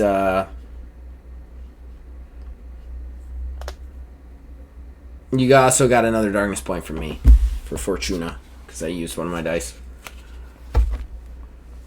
Sorry. Now continue. Apologies. Oh, no, we're good. All right. And- So, but I don't roll against those right now. I roll it on my next turn. Yeah, your Try and turn. get rid Yeah, of on them. your turn. Okay. It's the beginning of your turn. Well, it's He an takes the 4 action. damage now, though. No, he takes the 4 damage on his turn. I'm pretty sure. Got it. Okay. However, all of and his then- rolls, everything basically affects him on his turn, so to speak, with the exception of he does have a -2 on all his defensive rolls for when you're attacking him. And then if I wanted to use a perk, could I... That's another action, right? Or would I... No, I perks just do happen as long as you spend the momentum they require or meet the needs of the perk. Okay. I want to use my mark perk and pick out a weak point. And then Okay. I'm going to call it out to the group. Nice. And it gives them advantage. I don't know if there's another weak point I can call out or if it would be the eye, but It gives them.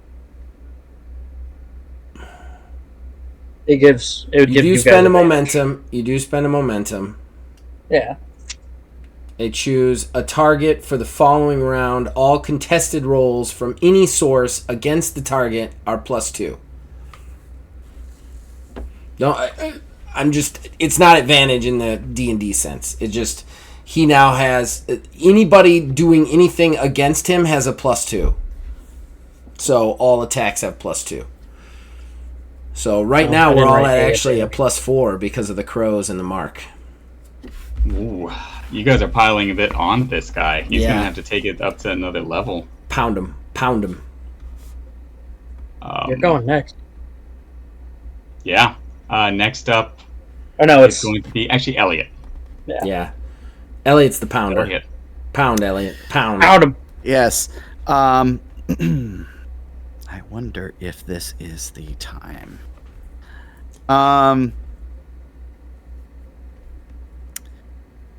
want to try to grapple him with the chain. Ooh.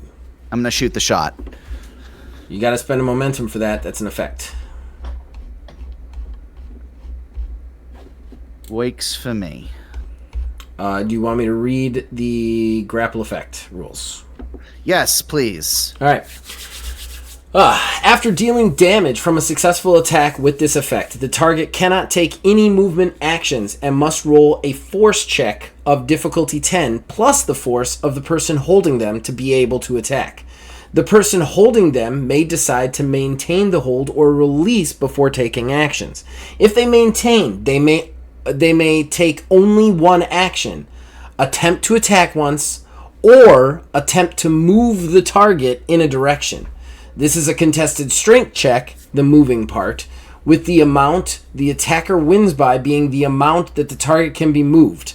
Momentum cannot be spent to increase actions within a grapple. So basically, layman's terms, if you successfully grapple him, you'll deal your normal damage as per se normal, but then you're holding him until he can only take one attack while you're holding him until he breaks out. If he doesn't break out and it gets back to your turn, you can decide to hold him, which will help all of us, but you can only take one action or move him in a direction based on a strength check. Totally fine. Cool. All right. Do that shit. Let's hope Do I that don't shit fuck this good. roll up. I believe in you. That'll do it. 19 plus 5. That does it. Okay, so you get your chain and you manage to, like, as it's distracted from being shot in the back, it turns and you manage to bind it up with this thing. So remember, guys, the dynamite's hanging on the end of the... That's what I was thinking. That's exactly what I was thinking. I was thinking that last turn, actually, but I was like, I was going to hold my action until you attacked, but now it's going to make it easy. You realize, though, you're right next to it, right? That's what I was thinking. Yeah, so I was thinking more Belmont in the range of this thing. I don't think it's going to be able to, like, whip and hold, but no. So my entire plan's kind of gone out the window, but I'm rolling with it. I mean, that thing is 12 feet tall. I don't think it's big enough to wrap around him, grapple him, and you still have enough feet to be away from him. It's most certainly not. I kind of pictured you sort of binding it up, you know, and like in its arms, like just like getting it like tangled. Yeah. Just don't look at it, because cool guys don't look at explosions. It didn't have any thresholds on that attack or anything? No. Okay. So is it my turn then? God damn. Yeah. Yes. Preston. All right.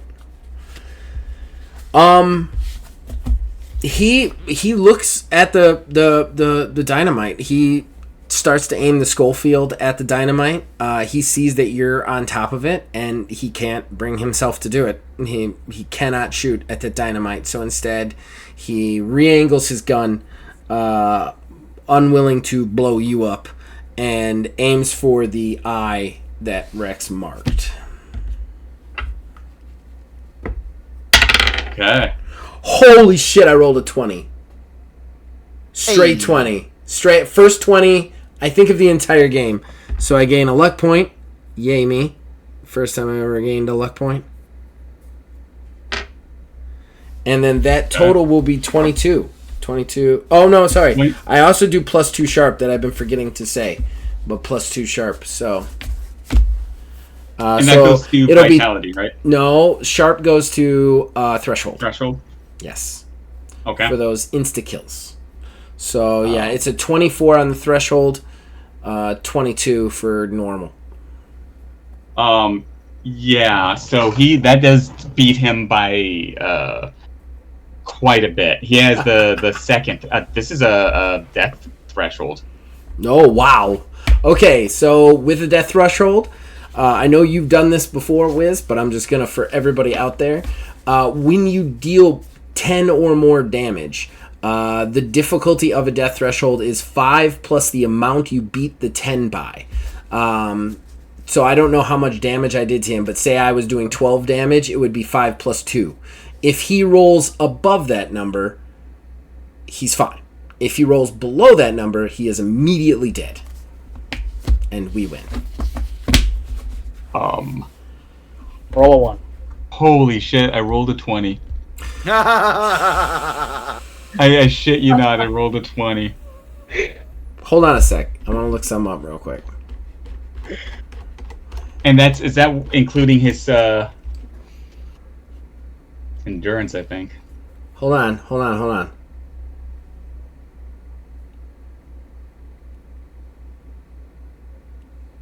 I'm going to spend my only luck token that I just earned to force you to reroll that. All right. Die, bitch. Actually, Oh, let me see. So the threshold was 10 plus the amount of damage, right? Essentially. No, the threshold is 5 plus the amount of damage. 5 plus the amount. Plus the amount of damage above 10 that I did. Okay. So I don't want to know the stats, but if I did a total of 15 damage, the threshold would be 10 that you have to beat. If I did a total of 12 damage, the threshold would be 7 that you have to beat. Does that make sense? Yeah. Okay. Yeah. Did a stupid amount of damage. That was like. I can't believe it. I never rolled that good. But he did actually beat the threshold. He rolled no more luck 17. points. No more luck points. It is still alive. This is where we are, guys. It is looking rough at this point, but it is his turn. So now he actually Going has down, to take his turn. Nocturus. He is going to take 4 damage because of the crows. Vitality Yeah. damage. Tell me the crows kill him. So I mean, they're Okay. really close. They don't quite, but like. hold on a second. It's his turn, right? So to Yeah. make sure we get all this right, he takes the 4 damage from the crows right off the bat. Yeah. He doesn't have to worry about doing any attacks yet, but he does have to worry about potentially breaking the grapple, Yes. which he needs to beat a stealth. Neil, what's your shit? Of course I. Why am I not just in the quick reference part of the book? I have no idea. Don't ask me. Okay, so 10 plus the force of the person holding them to be able to attack. So my force is 3, but the chain gives me a +1 on grapple. So I'll put it at a 14. And it's his force with the roll. Right? It is, yes, it's a force check. Okay. So actually, he rolled a straight 19. So he breaks it. Grapple's broken. So he's able to break free. Yes, that does take up an action, but he has used it. Yes. Now he can take his full. However, I am going to spend a momentum, and I am going to use command to force the initiative to completely be rerolled between all of us. Hopefully nulling his attacks. I can do it on one character once. Well, I can do it on all the characters that can hear me once. And basically all he does is just yells out, "Nocturus! Face me! See me with your eye! look at this thing I've drawn for you. He just points at the maze because he doesn't know what that was for, but he does it anyway. Okay. So basically, with command, Imagine he thinks it's like home, like a trap or something. Let's go ahead, and there's a few things that need to be done now, actually. Okay. So everybody first, let's roll initiative. Yes. I'm gonna spend a momentum with my 6th sense work to be put in the first position. Do that. So he doesn't have to roll, but we still do. Oh, I roll good. It's Daddy rolled good. plus perception, you said? Perception awareness. Okay. 18. 18 here too. 7. I gave you a second one, Bonnie. I gave you a second roll here.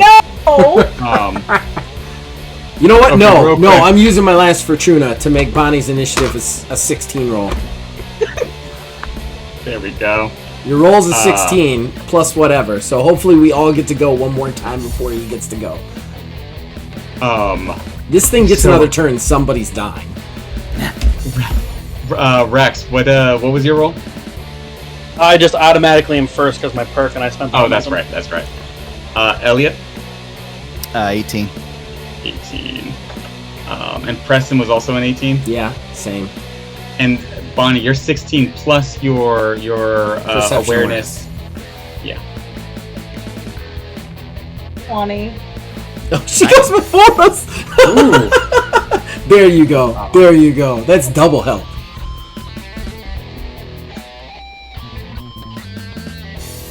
Okay.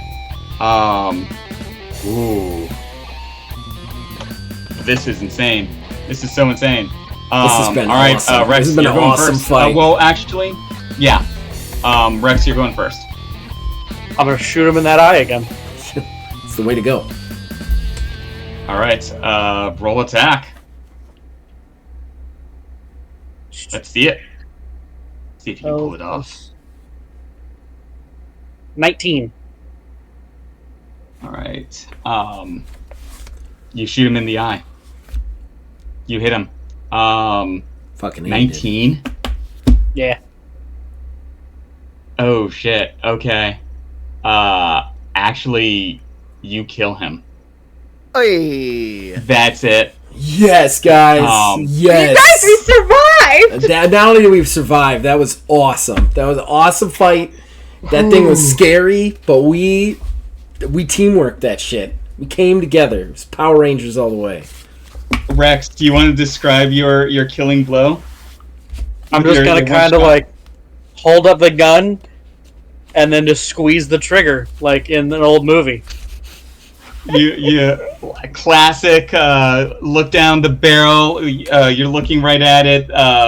It pauses for a second. Everybody's holding their breath. You fire. This creature turns at you. Its arms are open. It hits right in the chest, and the eye explodes.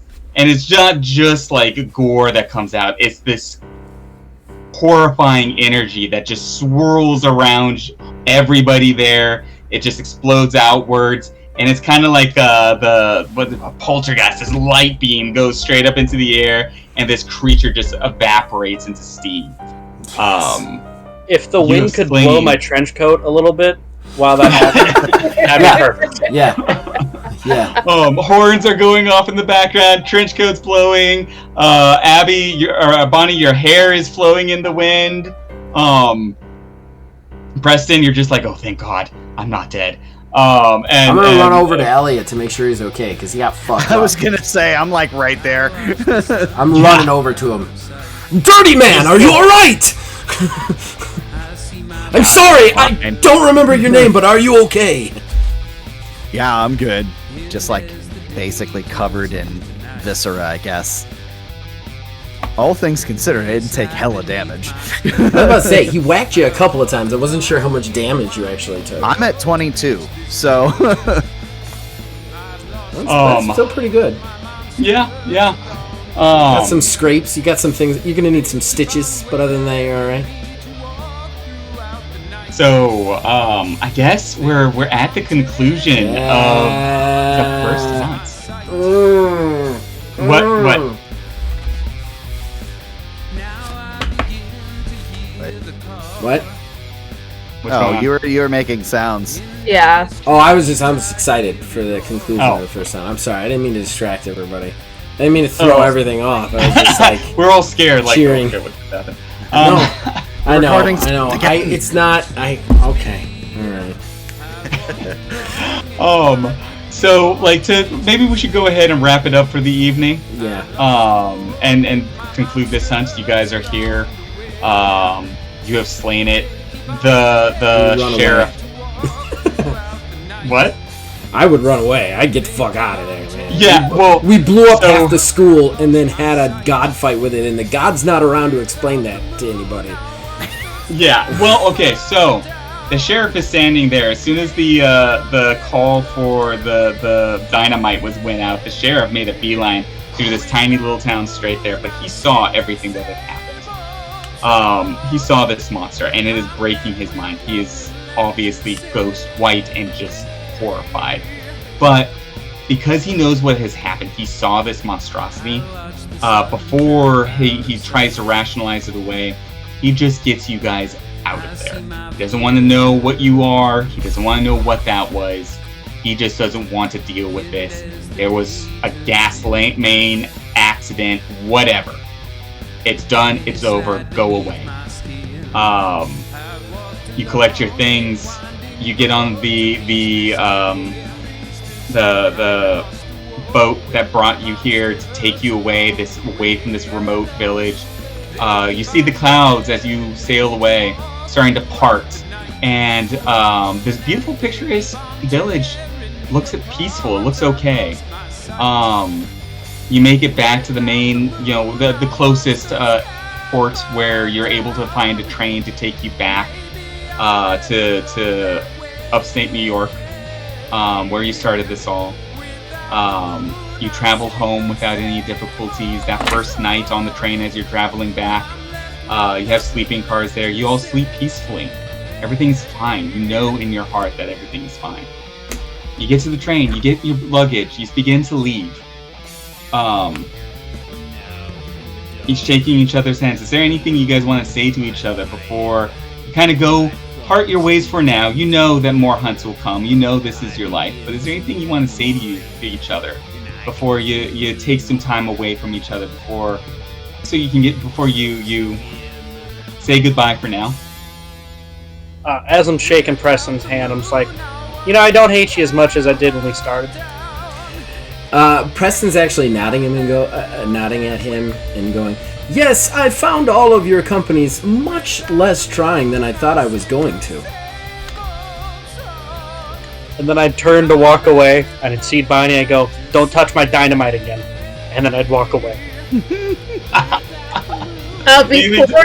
Before he goes, Bonnie hugs him because she's still a young girl, so she's just giddy that they survived, so she's excited and hugs him before he can walk away. I'm gonna do the hands in the air, get this thing off me thing. She lets go. I'll scurry along my way. I'll walk over to Bonnie and go, "You showed great courage." You're exhausting to work with, but I'm glad we had you. And I hug him too. As she hugs him, he smiles and goes, "The best things in life take work. At least, many of the people who work for me say that. Maybe I'm one of those things. Maybe I'm one of those things. Thank you for the hug." And then he turns to the mechanic and he goes, "Your name's Elliot, right?" Yeah, here, you want this cup? And he pulls out the tin cup. "No, I don't. I'll see you around." Fine, more cup for me. I'm also going to buy and send Elliot an actual belt. I know he won't use it, but that's what he's gonna do, so that he stops wearing a chain around his midsection. Okay. You guys all get into your various cars, taxis. Fucking awesome. Before you go, Elliot, Yes. You're loading your luggage into the back of a taxi, and you look over your shoulder. You hear a noise you recognize. It's the sound of a hot rod, American Muscle, driving by, silver. You know this car. This car began it all for you. Oh my god. This was the car that was possessed by a very certain ghost. Oh no. You see in the car there's somebody driving. You can't quite make them out.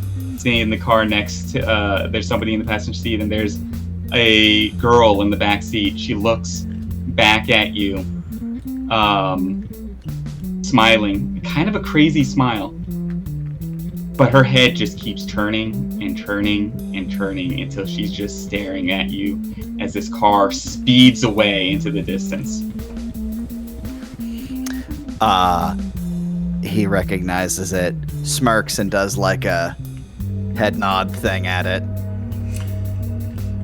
Is our second hunt gonna be your car? I'm gonna need a lot more dynamite. Yeah. And that is the conclusion of game 1. Yes, I'm gonna clap. Maple syrup in the gas tank, and we'll be good. Wiz, that was Buying bags of phenomenal. sand.